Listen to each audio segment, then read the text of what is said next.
কারণ সুপুরুষ নারীকে প্রোটেকশন দেয়, সুপুরুষ নারীর ইনচার্জ, সুপুরুষ নারীর কেয়ারটেকার হয়ে সামনে দাঁড়ায়, সুপুরুষ নারীর ইজ্জত নিয়ে চিনিমেনি খেলে না। চিল্লায় বলো ঠিক কিনা? আর একটা দোয়া শিখাই দেই, ইনশাআল্লাহ এই দোয়া করলে রিজিক তো বাড়বেই ইনশাআল্লাহ। আপনার যত ঋণ আছে ইনশাআল্লাহ আল্লাহ পাক শোধ করে দিবেন। বিশ্বাস করলেন না? এই দোয়া শিখাই দিচ্ছি, এই জন্য আমাকে হাদিয়া দেওয়া দরকার, স্পেশালি আমাকে এখন হাদিয়া দেওয়া দরকার।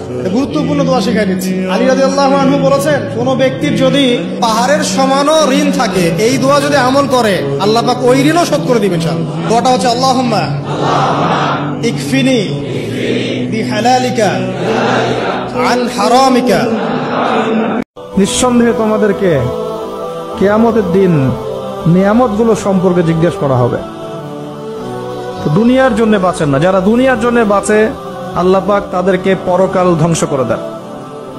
আপনি যদি পরকালের জন্য বাঁচেন আল্লাহ পাক দুনিয়া আখিরাত দুইটাই গুছিয়ে দিবেন ইনশাআল্লাহ। নিজের স্ত্রীর সাথে সর্বোচ্চ সুন্দর ব্যবহার করতে হবে ভাইরা। আল্লাহ বলেছেন ওয়াশিরুহুন্না বিল মারুফ, তাদের সাথে সুন্দর আচরণ করো। আমাদের অনেক ভাইরা আছেন বাহিরে অনেক ভালো, কাস্টমারের সাথে ভালো, ক্লায়েন্টের সাথে ভালো, পরিচিত অপরিচিত মানুষের সাথে ভালো, কিন্তু নিজের স্ত্রীর সাথে যা তা আচরণ, বদরাগ আছে না নাই? শুনতে হবে, জানতে হবে, দেন মানতে হবে। পরিবর্তনটা আস্তে আস্তে হয়। এই গুণে ধরা সমাজ এমনি নষ্ট হয় নাই, দীর্ঘদিনে নষ্ট হয়েছে। এটা ঠিক করতে হইলে আমাদের দীর্ঘ সময় লাগবে, দীর্ঘদিন লাগবে। বিষ্ণু বলেন, ইনসান চুপ থেকে খুতবা শুনবা। জুমার খুতবার সময় কথা বলা যাবে নাকি?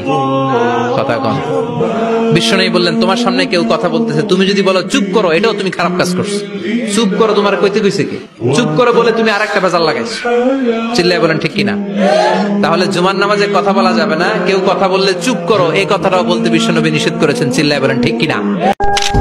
অনুতপ্ত বান্দার চোখের পানির ফোঁটা তার চোখ বেয়ে নাকের ডগাবে জমিনে ড্রপ করার আগেই আল্লাহর এই বান্দার সব গুনাহ মাফ করে দেয়।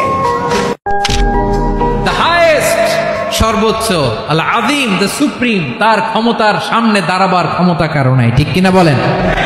সে আল্লাহর গোলাম হতে পেরে আমরা খুশি না বেজার?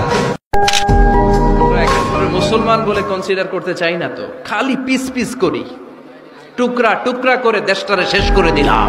শবে বরাতের রাতে কেউ যদি 12 রাকাত নামাজ পড়ে, প্রতি রাকাতে সূরা ফাতিহা একবার, কুল হুয়াল্লাহ সূরা 10 বার, ওই ব্যক্তির জীবনের তামাম গুনাহ আল্লাহ মাফ করে দিবেন, তার বাকি জিন্দেগি রহমত দিয়ে পরিপূর্ণ করে দিবেন।